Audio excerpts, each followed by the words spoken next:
성경 봉독하겠습니다. 마태복음 5장 43절에서 48절까지입니다. 마태복음 5장 43절에서 48절까지 같이 봉독하겠습니다. 또 내 이웃을 사랑하고 내 원수를 미워하라 하였다는 것을 너희가 들었으나 나는 너희에게 이르노니 너희 원수를 사랑하며 너희를 박해하는 자를 위하여 기도하라. 이같이 한즉 하늘에 계신 너희 아버지의 아들이 되리니 이는 하나님이 그 해를 악인과 선인에게 비추시며 비를 의로운 자와 불의한 자에게 내려주심이라. 너희가 너희를 사랑하는 자를 사랑하면 무슨 상이 있으리요? 세리도 이같이 아니하느냐? 또 너희가 너희 형제에게만 무난하면 남보다 더하는 것이 무엇이냐? 이방인들도 이같이 아니하느냐? 그러므로 하늘에 계신 너희 아버지의 온전하심과 같이 너희도 온전하라. 아멘. 우리가 지난주까지 에베소서를 같이 묵상을 했습니다. 이번 주부터는 이제 예수님에 대해서 우리가 같이 그분의 행적과 그분이 우리에게 들려주신 그 생명의 메시지를 묵상하는 시간을 몇 주간 이어서 가져보도록 그렇게 하겠습니다. 오늘은 이 본문의 말씀을 가지고 온전하신 분, 온전하신 분. 그래서 그분이 말씀하신 대로 우리도 그분의 온전함을 따라서 온전해지기를 소망하는 그런 시간을 우리가 가지기를 위해서 이제 온전하신 분의 그 속성과 그분의 행적과 또 그분의 말씀의 의미를 우리가 같이 살펴보도록 그렇게 하겠습니다. 오늘 본문은 우리가 자주 읽었고 또 많이 또 듣던 그런 본문이죠. 예수님께서 산상수훈에서 초반에 하신 그런 말씀이거든요. 초반에 이 말씀을 하실 때 이제 전제가 뭐냐면은 전제가 내가 이 땅에 율법을 폐하러 왔다고 생각하지 말아라. 그렇게 얘기하시죠. 나는 오히려 그 율법을 완전하게 하려 왔다. 이 말씀을 하세요. 여기서 완전하게 한다라는 이 말은 우리말 번역이 그래서 그런데 그 율법을 내가 온전히 실행하겠다. 그런 뜻입니다. 뭔가 이렇게 이 완벽한 어떤 그 기준을 가지고 그 완벽한 기준이 뭔지를 내가 알려주겠다. 율법에 대해서 이런 말씀을 하신 게 아니고 내가 그 율법을 실행하겠다. 그 얘기를 하신 거거든요. 그거를 이제 우리말로는 완전하게 하겠다라고 이제 번역을 한 겁니다. 근데 그 말씀을 하시고 난 뒤에 율법 조문들을 몇 개 언급을 하시죠. 몇 개 조문들을 이제 살인과 관련된 것, 그 다음에 간음과 관련된 것, 이혼과 관련된 것, 그리고 이제 그 여러 가지 이 형제들과의 관계에 있어서 원수를 우리가 어떻게 대해야 할 것인가 이런 부분들에 대해서 쭉 그 율법 조문들을 언급을 하시면서 그러나 나는 이렇게 말한다. 그러면서 당신의 말씀을 얘기를 하시죠. 그렇죠? 율법에는 예를 들면은 이제 형제를 이렇게 사랑하라. 이웃을 사랑하라. 그리고 또 예를 들면은 원수를 미워해라. 이렇게 얘기를 하고 있지만은 나는 이렇게 말한다. 이렇게 해서 그다음에 그 조문에 대해서 당신이 갖고 계신 생각을 얘기를 하시거든요.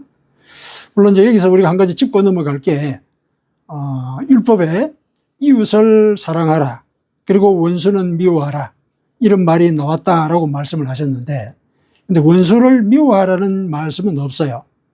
이웃을 사랑하라 하는 말씀은 레위기 19장 18절에 나오거든요. 이웃을 내 몸과 같이 사랑하라. 이런 말씀은 나와요. 근데 원수를 미워하라는 말은 율법에 없거든요.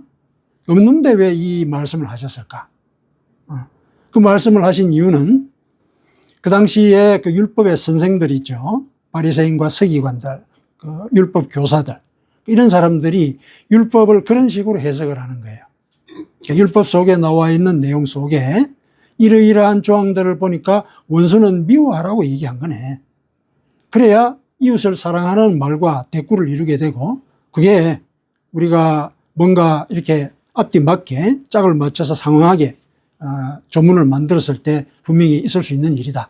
이래가지고 원수를 미워하라고 이렇게 가르친 거예요. 그래서 그 가르침을 언급을 하신 거예요. 율법이 없는 말을 언급을 하신 거거든요. 그 의도가 있죠.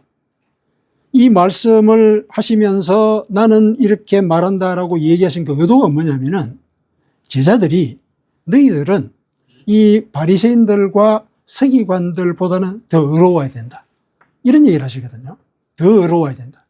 그래서 더 의로울 수 있는 방법으로서 내가 율법을 어떻게 이해하고 지켜야 되는지를 일러주겠다.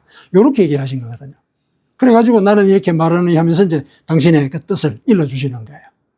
그러니까 오늘 이 본문 속에는 서기관과 바리새인들의 그 행동이라든지 해석의 방법 이런 것들이 전제가 되어 있는 거예요. 그러니까 이런 사람들이 율법을 엄밀하게 자기 식대로, 물론 엄밀하다는 건 자기 식대로 한다는 얘기예요. 자기 식대로 해석을 해서 사실상 하나님의 그 뜻을 어기고 있다. 이거는 하나님이 원하시는 그 바를 실행하지 않을 뿐만 아니라 바리새인과 그 서기관들이 자기 스스로 그 율법 조문을 지킴으로 해서 의롭다라고 스스로를 드러내는데 옳지 못한 것이다. 의롭지 못한 것이다. 그러니 내 제자들, 너희들은 내가 일러주는 이 의미를 제대로 이해하고 그대로 실천을 해라. 그게 바리새인과 서기관들보다도 더 의로워지는 길이다. 이렇게 얘기를 하세요. 그리고 이제 앞서 쭉 말씀하신 그런 조문들 마지막에 오늘 본문을 얘기를 하시는 거거든요. 같은 맥락이에요. 앞서 말씀드렸던 그런 조문들 있지 않습니까? 그것들과 같은 맥락이에요. 같은 맥락으로 이제 이렇게 얘기를 하셨거든요. 오늘 본문이 이제 대표적으로 앞서 나온 내용들에 대한 어떤 의미를 대변해 줄 것입니다. 자, 여기 보니까 내 이웃을 사랑하고 내 원수를 미워하라 하였다. 여기 이제 바리새인들과 서기관들의 그 율법에 대한 해석이고 또 입장이죠. 이렇게 가르친단 말이죠. 이것이 옳은 일이다. 이게 의로운 일이다. 이렇게 가르친단 말이죠. 그러니까 이웃을 사랑하고 원수를 미워하라는 이 규정이나 이 행동 지침을 가지고 사람들을 보니까 서기관과 바리새인들은 사실 비판을 많이 하는 사람들이에요. 지적을 많이 해요. 왜냐하면 조문을 엄격하게 지켜야 된다는 그 입장이 분명하기 때문에 거기에서 조금이라도 벗어나면 지적하는 거거든요. 지적하면서 이제 정죄를 하죠. 이렇게 했기 때문에 잘못된다. 응? 잘못된다. 율법에 이렇게 나와 있다. 이런 식으로 이제 겁박을 하는 거죠. 그런 식으로 서기관과 바리새인들이 의로움을 왜곡하고 있다. 그러나 44절에 나는 너희에게 이른다. 내 생각은 이렇다는 얘기죠. 내 생각은. 너희 원수를 사랑하며 너희를 박해하는 자를 위하여 기도해라. 이게 옳은 길이다. 원수를 미워하라는 게 아니라 원수를 오히려 사랑하며 너희를 박해하는 자를 위해서 기도해라. 이런 얘기를 하시죠. 인간적으로는 사실은 우리가 상식적으로 접근할 수 없는 부분이죠. 어떻게 원수를 사랑할 수 있고 나를 박해하는 자를 위해서 기도할 수 있을까? 이렇게 우리 스스로 생각할 수밖에 없죠. 우리가 이걸 상식이라고 생각하지 않으니까 우리는 이제 그렇게 생각할 수밖에 없는 것이죠. 하나님의 말씀에 비춰서 우리를 볼 때는. 그러시면서 그 부분에 대해서 쭉 이어서 얘기를 하시죠. 쭉 이어서. 그렇게 하면은 너희 하늘 아버지의 아들이 될 것이다. 아들이 될 것이다. 왜 이렇게 내가 얘기하냐면은 하나님이 그 해를 악인과 선인에게 비추시며 비를 의로운 자와 불의한 자에게 내려주시기 때문이다. 이런 얘기를 하세요. 원수를 사랑하라는 그 근거가 하나님이 예를 들면 선인과 악인에게 의로운 자와 불의한 자에게 똑같이 비와 해를 내려주고 계시기 때문에 그렇다. 이렇게 얘기하시는 거죠. 하나님은 인간을 선인, 악인, 의로운 자, 불의한 자 이렇게 나누지 않으신다는 거죠. 기본적으로. 그러니까 선인, 악인, 의로운 자, 불의한 자 이렇게 나누는 것은 바로 사람들이죠. 바리새인과 서기관들이죠. 그래서 그렇게 나누기 때문에 비판하고 지적하는 거죠. 너는 불의한 자다. 왜 불의하냐? 조문에 이렇게 나와 있는 걸 네가 어겼기 때문이다. 이렇게 비판하는 거죠. 그런 식으로 해서 이제 자기의 권위도 만들어가는 거죠. 한편으로는 종교 권력가들이 자기 권위를 만들어가는 방식이 비판을 통해서 그렇게 이제 자기를 더 내세우고 자기 권력을 이제 부식하는 그런 과정을 거치거든요. 그런데 그거는 사실은 인간의 관점이다. 인간의 관점이다. 하나님의 관점을 취해라. 이 얘기를 하고 있는 거죠. 하나님의 관점을 취해라. 하나님은 선인이나 의인이나 똑같이 비와 해가 필요한 자라고 보신다. 그거죠. 똑같이 그렇게 보신다는 얘기예요. 선인이라고 해서 해가 필요 없느냐? 아니다. 하나님은 인간의 그 기본, 본성, 그걸 먼저 보신다는 거죠. 그걸 먼저 보신다. 그래서 그 본성을 먼저 보시는 그분의 뜻을 쫓는다면은 원수에 대해서도 우리가 그렇게 볼 수 있지 되느냐, 이런 얘기죠. 원수에 대해서도. 그러니까 하나님이 악인에게도 비와 해를 비춘다는 이 말씀을 우리가 지난번에 같이 나눌 때 이거는 악인에게 변화의 기회를 주기 위해서 그런 것이다 라고 해석을 하지 않았습니까? 악인에게 변화의 기회를 주기 위해서. 악인이라고 해가지고 하나님이 비도 안 내리고 해도 안 내리고 완전히 저주해버렸다 생각하십시오. 그렇게 한번 생각해 보십시다. 그러면 그냥 이렇게 배제되는 거죠. 그냥 배제되는 거예요. 하나님의 형상으로 창조되었다는 그 말씀부터가 벌써 거기서 이렇게 부인당하는 그런 일이 생기는 거죠. 하나님은 그런 분이 아니신 것이죠. 당신의 형상으로 사람을 창조했는데 그 사람이 살아가는 과정에 선인이 되고 악인이 된 거죠. 악인이 된 이유는 뭐냐면은 여러 가지 이유들이 있지 않겠습니까? 여러 가지 이유들이. 이게 기질상의 문제도 있을 것이고, 그 다음에 교육적인 문제, 환경적인 문제, 이런 것들이 복합적으로 작용해서 다른 길로 간 거죠. 다른 길로 간 거란 말이죠. 하나님은 그걸 아시는 거죠. 그런 복합적인 이유들, 감당하지 못하는 그런 이유들 때문에 다른 길로 간 것 뿐이다. 그래서 하나님이 그들에게도 기회를 주시는 것이죠. 돌아올 기회를. 왜냐하면 그들에게도 당신의 형상이 있기 때문에 그런 것이죠. 당신의 형상이 있기 때문에. 그래서 그렇게 본다면은, 하나님이 인간을 그렇게 본다면은 그분을 따르려는 우리로서도 그런 관점을 우리가 따라가야 되겠죠. 그런 관점을 따라가야 됩니다. 그러면은 우리 주변에 악인들이 있거든요. 악인들이 있을 때 그 악인들을 어떤 관점으로 보라는 것이냐. 변화의 가능성. 이걸 먼저 보라는 얘기죠. 변화의 가능성. 그 사람들이 하는 행동을 보면은 나하고 저 사람하고 같은 존재다. 이걸 인정하기가 쉽지가 않아요. 그렇지 않습니까? 왜냐하면 내가 저 사람이 잘못됐다는 걸 판단하고 있는데 저 사람하고 내하고 같은 사람이다. 물론 약하다는 차원에서는 같지만은 그런 모든 전 존재를 비교해서 저 사람하고 나하고 같은 사람이다. 이렇게는 얘기하기는 어렵잖아요. 그러면은 하나님의 말씀을 거기에 적용을 하려고 할 때 어떻게 해야 되느냐. 변화의 가능성을 먼저 보자는 거죠. 하나님이 기회를 주신다는 거. 그래서 너를 박해하는 자를 위해서 기도하라는 거예요. 그래서 그런 말씀을 하신 것이거든요. 그래서 너를 박해하는 자를 위해서 기도해라. 너가 너 스스로의 기준에 따라서 악인이라고 생각하거나 불의하다고 생각하는 사람을 위해서 먼저 판단하고 재판하고 그러지 말고 변화의 가능성을 염두에 두고 하나님께 그 사람을 올려드리고 그 사람의 변화를 위해서 기도해라. 이 얘기를 하는 거죠. 그러니까 기도를 하고 그렇게 하게 되는 그 과정 속에 결국 우리는 원수를 사랑하는 이런 일을 하게 되는 것이죠. 예수님이 하신 말씀을 실행하게 되는 거예요. 율법을 실행할 때는 이래야 된다는 얘기죠. 이렇게 해야 된다. 그래서 이어서 일러주시는 말씀이 너희가 너희를 사랑하는 자를 사랑하면 무슨 상이 있으리요. 세리도 이같이 아니하느냐. 여기 세리는 그냥 일반 세상 사람의 대표입니다. 세상 사람의 대표. 이 세리들 중에서도 하나님을 믿는 자들이 있잖아요. 그죠?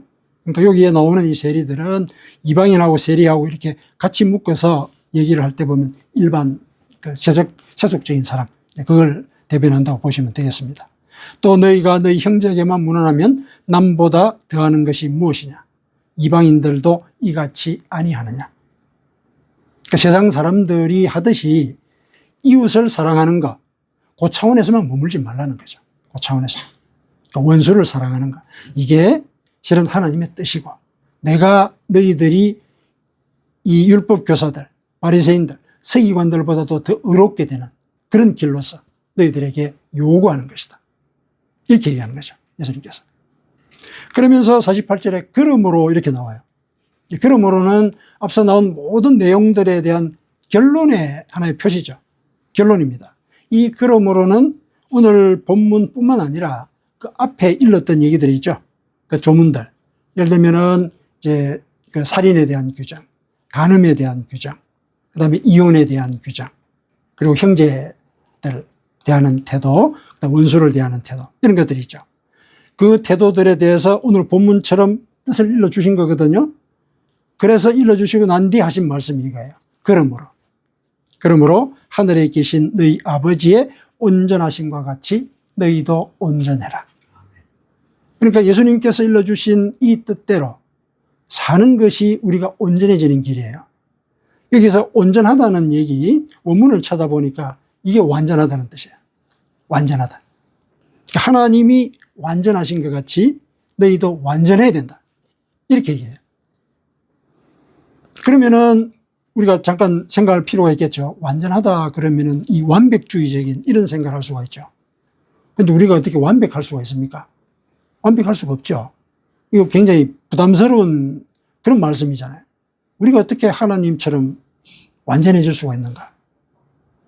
그러니까 바리새인들과 이 율법 교사들은 사실은 하나님이 거룩한 대로 너희도 거룩하라 이런 말씀을 레위기에서 보고 자기들도 거룩해지기 위해서 노력하긴 했는데 안 되잖아요. 그 사람들이 하는 행동들이 위선이잖아요. 그렇죠. 그게 우리 인간의 하나의 그 모습의 어떤 대표적인 표현이거든요. 우리가 어떻게 완전해질 수 있을까? 우리는 우리 스스로를 돌아볼 때 그럴 수 없다고 생각하는데 분명히 예수님은 하나님이 완전한 것 같이 너희도 완전해야 된다. 이렇게 얘기를 하거든요. 참 이 신앙이 참 어려워지는 그런 순간이죠. 근데 이 말씀이 그냥 보편적으로 일러주신 말씀이 아니죠. 앞서 나온 그 말씀에 대한 결론적으로 얘기하신 것이죠. 결론적으로. 그러니까 율법을 너희들이 지키고자 한다. 하나님의 말씀을 지키고자 한다라고 얘기했을 때 이런 자세, 하나님의 관점을 따르려고 하는 그런 마음, 그걸 먼저 가지라는 얘기예요. 그걸 먼저 가졌을 때 우리가 하나님의 관점을 따르게 되기 때문에 하나님을 닮아가는 거란 말이죠. 그게 완전해지는 길이라는 거죠. 우리가 이 땅에서 뭔가 완벽하다는 걸 증명해내라 이 얘기를 요구하시는 게 아니에요. 그걸 요구하시는 게 아니에요. 예수님이 설명해 주신 이 율법의 정신, 성경 말씀의 그 정신, 그걸 따르려고 해라. 그게 하나님의 관점을 취하는 것이고 그게 완전하신 하나님을 우리가 닮아가는 길이다. 그 얘기를 하고 계시는 거거든요. 그래서 우리가 성경을 읽을 때 깊게 파악을 하려고 노력을 해볼 필요가 있겠죠. 왜냐하면 부담스러운 말들은 우리가 그냥 지나가 버리거든요. 근데 하나님은 우리가 지키지 못할 것을 요구하시는 분은 아니시거든요.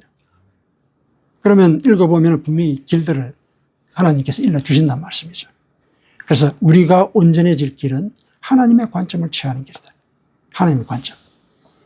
그래서 이 하나님의 관점을 취한다라고 얘기를 했을 때 우리가 이제 바리새인하고 서기관들의 그런 행동의 어떤 양상으로부터 좀 이 반면교사를 삼을 수 있는 그런 것들을 조금 우리가 살펴볼 수 있겠죠.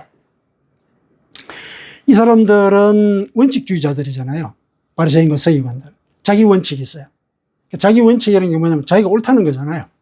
자기가 옳다는 거거든요. 자기 생각이 옳기 때문에 다른 사람들도 이걸 따라야 된다는 얘기죠. 자기 옳음에 대한 기준이 분명하기 때문에 비판을 많이 하죠. 비판을 많이 하다 보니까 화를 잘 내겠죠. 화를 잘 낸단 말이죠. 그러다 보면은 자기가 어떤 다른 사람을 비판하는 그런 과정 속에서 자기는 욕을 안 먹으려고 그걸 지키려고 노력하겠죠. 그렇죠? 그럼 겉으로는 이 사람은 이제 자기 의로움의 기준에 맞는 삶을 살기는 해요. 근데 막 비판하고 또 화를 내고 이런 부분들은 또 다른 측면이죠. 그런데 화를 안 낼 수가 없거든요. 왜냐하면 자기 기준에 안 맞는 게 자꾸 눈에 보이고 또 자기를 힘들게 하니까 화를 낸단 말이죠. 근데 화를 내면은 거룩하지 않은 거거든요. 또 한편으로. 거룩하지 않은 거죠. 완전하지 않은 거죠. 그러다 보니까 화를 안 낸 척해요. 이런 모순 속에 이 바리새인들과 서기관들이 사는 거거든요. 그 모순이 사람들을 위선적으로 만드는 거죠. 분명히 지적질을 하고 싶어요. 속으로는 벌써 지적을 했어요. 속으로는. 근데 아닌 척 한다는 얘기죠. 그런 모습들이 바리새인과 서기관들의 그런 행동 속에 여러 다양한 형태로 이제 드러나는 거죠. 그래서 예수님께서 마태복음 23장에 휘칠한 무덤이라고 얘기하지 않았습니까? 겉으로는 이제 하얗게 칠을 했지만은 속은 이제 썩어 있는 거죠. 이제 그런 식으로 살게 되는 거는 이거는 온전한 게 아니다. 온전한 게 아니다. 그 얘기를 하시죠. 이렇게 이제 비판을 많이 한단 말이죠. 우리 중에 이제 또 우리 성향 중에 이제 그런 성향이 있을 수가 있습니다. 왜냐하면 우리는 일상 속에서 옳음을 추구하는 사람들이잖아요. 옳은 길을 따르려는 사람들이잖아요. 그러다 보면은 우리 속에 우리 나름의 옳음에 대한 기준이 생겨요. 맞습니다. 옳음에 대한 기준이 있어야 되죠. 근데 그 옳음에 대한 기준을 먼저 자기한테 적용하라 그랬죠. 먼저 자기한테 적용하고. 그리고 주변에 볼 때 분명히 그 기준을 어기는 사람들이 있어요. 있는 경우는 어떻게 해야 됩니까? 기도해 주는 거죠. 기도해 주는 거. 먼저 이렇게 지적하고 이제 그러기보다는 이제 기도하고. 그러나 또 심한 경우들이 있죠. 심한 경우는 성경에 일러주고 있죠. 성경에. 먼저 두세 사람이 가서 조용히 권면해라. 물론 친구 관계라면 개인적으로 얘기할 수 있겠죠. 그래도 그게 말이 안 들어가면은 이제 두세 사람하고 같이 가서 권면하고 또 장로나 이제 어른들과 함께 가서 권면하고 그러다 안 되면 교회에다 얘기하고 교회에서 권면했는데 안 된다 그러면은 관계를 끊어라 이렇게 얘기를 하고 있죠. 절차를 일러주고 있거든요. 그런 절차를 밟아서 불의에 대해서 우리가 이렇게 대해야 되는 것이거든요. 그렇지 않은 경우 우리가 그 사람들을 재단하는 거. 그거는 바리새인들이 율법을 지키는 방식과 똑같은 거예요. 바리새인들이 율법을 지키는 것과 딱 조문에 맞춰서 틀리면은 너는 저주받을 자 이렇게 평가를 해버린다는 얘기죠. 그거는 옳지 않다는 얘기죠. 그런 모습들 우리가 우리 스스로를 경각하면서 쳐다봐야 됩니다. 왜냐하면 우리는 일상 속에서 옳음이 뭔지를 고민하는 사람이기 때문에. 그래서 내가 생각하는 그 옳음 때문에 혹시 다른 사람들을 오해하는 겉으로 불의해 보이지만 그 사람의 속마음조차도 우리가 혹시 단정해버리는 건 아닌지 이런 걸 생각할 필요가 있죠.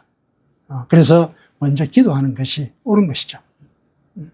그때 성령께서 일러주시는 말씀이나 또 우리가 기도하는 동안에 어쩌면은 즉각적으로 반응하지 않음으로 해서 그 사람의 속마음을 알 수 있는 어떤 기회를 우리가 또 갖게 될 수도 있거든요. 그런 것들을 우리가 지혜롭게 활용을 하십시다. 그 다음에 이제 이 사람들이 이 바리새인과 이 서기관들이 많이 비판을 하긴 하는데 근데 이 사람들의 그 내면을 보면은 이 사람들도 욕먹을까 두려워해요. 이 밑바닥에 다른 사람들이 나를 어떻게 볼까, 나를 욕하진 않을까 이런 두려움들이 있단 말이죠. 그런 두려움들의 어떤 예를 들면은 반향이에요. 이 사람들이 겉으로 이렇게 엄격한 척하고 그다음에 도덕적으로 아주 예를 들면은 이 옳음을 지켜나가려는 이런 모습을 보이려는 그 밑바닥에는 욕먹고 싶지 않다. 이런 생각이 밑바닥에 깔려 있을 수가 있어요. 왜 이런 얘기를 하냐면은 바리새인하고 서기관들은 엄격한 이 가정교육을 받았을 가능성이 있죠. 특히 그 유대인들의 그 가정교육은 굉장히 엄하거든요. 어린 시절부터 토라를 외우게 하잖아요.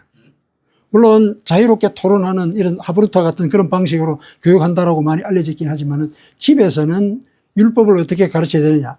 외우게 시키는 거예요. 외우게 시키죠. 그리고 손목에 경문을 붙이고 다니고 그리고 여기에 이마에다가 그 성경 구절을 넣은 그 조그만 함을 이렇게 달고 다니게 하고 성경 말씀과 결코 떨어지지 않도록 그렇게 신경을 쓰는 거죠. 그러니까 아이로서는 부담스러운 일이죠. 어릴 때부터 그 엄격한 어떤 권위에 의해서 사실상 눌려서 사는 그런 삶을 살았을 가능성이 커요.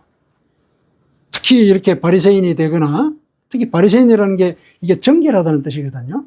바리새라는 뜻이 정결하다는 뜻이에요. 얼마나 엄격하고 정결에 대한 교육이 심했겠어요. 그러니까 이 사람들의 그 무의식 속에는 욕먹으면 안 된다. 이런 생각들이 있을 수 있다는 거예요. 있을 수 있다. 그런 것들이 다른 사람들을 오히려 비판하는. 왜냐하면 욕먹으면 안 되니까 내가 의로워야 되고 그 의로움을 지키려고 하다 보니까 눈에 불의한 사람들이 보이고 그러니까 자기가 예를 들면은 그 의로움을 지키기 위해서라도 불의한 것은 배척해야 되니까 비판하게 되는 것이죠. 그런 면들도 있을 수가 있는 것이죠. 그런 면들도. 그러니까 우리가 혹시 누군가를 이렇게 쉽게 비판을 하거나 속에 분노가 자주 끓어오르거나 그러면은 내가 혹시 뭐를 두려워하고 있는 건 아닐까? 내 자신의 행동이나 말에 어떤 꼬투리 잡히는 것에 대해서 염려하고 있는 건 아닐까? 이런 것들을 좀 생각할 필요가 있습니다. 그래서 반면교사로서 우리가 바리새인들과 율법교사를 볼 때 이런 점들을 우리 자신에게 적용을 해서 우리 자신을 한번 성찰해 볼 필요가 있겠습니다. 그리고 반면교사를 이렇게 이제 본다고 한 그 이면에 예수님께서 제자들에게 너희가 이들보다도 더 의로워져야 된다라고 얘기를 하셨을 때는 내가 도와주겠다. 이 말씀이 밑에 있는 거거든요. 내가 도와주겠다. 물론 성령을 통해서 그 일들을 하시죠. 하시는데 말씀 가운데서도 그런 격려를 하고 계십니다. 예를 들어서 우리가 욕먹을까 예를 들어서 두려워한다라는 이런 생각들이 밑에 있다고 했을 때 우리는 내가 만일에 그렇다면 하나님이 나를 어떻게 생각하시는지 그걸 우리가 생각할 필요가 있습니다. 예수님이 늘 하는 얘기가 그거죠. 너희는 하나님의 아들이라 일컬음을 받을 것이다. 오늘도 그렇죠. 너희 아버지의 아들이 될 것이다. 너는 하나님의 아들이다. 하나님 아버지의 딸이다. 이 얘기를 하고 계시잖아요. 하고 계시거든요. 두려워하지 말라는 얘기예요. 두려워하지 말라. 왜냐하면은 내가 너희 죄를 다 사했고 다 사한 뒤에 그리고 내가 구원의 길을 말씀으로서 일러주지 않았느냐. 그 말씀을 지키는 그게 부활의 길이다. 영생의 길이다. 일러주셨거든요. 나를 정죄할 자가 없는 거예요. 정죄할 자가. 로마서에서 그렇게 얘기를 하고 있죠, 바울이. 우리를 정죄할 자가 누구냐? 예수 그리스도께서 우리를 용서하시고 그리고 우리에게 구원의 길을 일러주셨는데 누가 우리를 정죄할 것이냐? 그 말씀을 믿는 거죠. 하나님이 나의 죄를 용서하셨고 또 내 속에 사실상 이런 두려움조차도 다 씻어주셨다. 그리고 씻어주시기로 약속을 하셨다. 이거 믿으라는 얘기죠. 그거 믿어라. 그래서 이런 두려움 때문에 누군가를 비판하고 자기를 의롭게 만들려는 이런 노력을 해서는 안 되는 것이죠. 하나님이 너는 내 아들이다. 내 딸이다. 이렇게 전제를 하고 계시는 것이죠. 그 다음에 우리가 이제 남을 비판하는 이제 그 비판의 과정 속에서 내 옳음을 이렇게 많이 강조를 하잖아요. 내가 옳다. 내가 옳다. 내가 옳다라고 얘기하는 건 뭐냐면은 주변에 둘러보니까 온통 이 잘못하는 사람들 천지란 얘기예요. 전부 다 이 실수하고 모자라고 악인이고 이런 생각들을 혹시 가지고 있을 수가 있어요. 그렇기 때문에 계속 비판하는 거거든요. 그러면 이런 이제 생각들을 우리가 씻어내려면은 세상이 악인에 의해서 이루어지는 것이 아니라 사실상 악인보다도 선인이 더 많다. 이런 생각을 할 필요가 있어요. 아까 앞서 선인과 악인에게 비와 해를 다 내려주시는 그 하나님의 은혜 속에는 변화의 가능성 이게 있다고 얘기하지 않았습니까? 예수님도 그렇게 얘기하신 거거든요. 하나님이 악인도 변화할 가능성이 있기 때문에 하나님이 계속 비와 해를 내리신다. 자, 그렇다면은 선인하고 악인이 이 땅에 있다고 했을 때 악인들이 변화의 가능성 속에 있는 거예요. 악인들이 변화의 가능성. 그렇다면 궁극에는 선인이 많아지는 거예요. 선인이 많아진다. 이렇게 생각해 보자는 거죠. 변화의 가능성. 다 변화할 가능성이 있고 선해질 수 있는 기회들이 다 주어져 있다. 그렇다면 내가 지금 이 순간에 뭔가 잘못이라고 드러나는 그것 때문에 저 사람을 비판하고 또 내가 화를 낼 일이 아닌 것이죠. 화를 낼 일이 아니죠.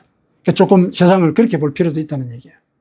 하나님이 궁극에는 이 땅이 선인에 의해서 이루어지게 된다는 것, 운행되게 된다는 것, 그걸 우리가 믿어야 되는 것이죠.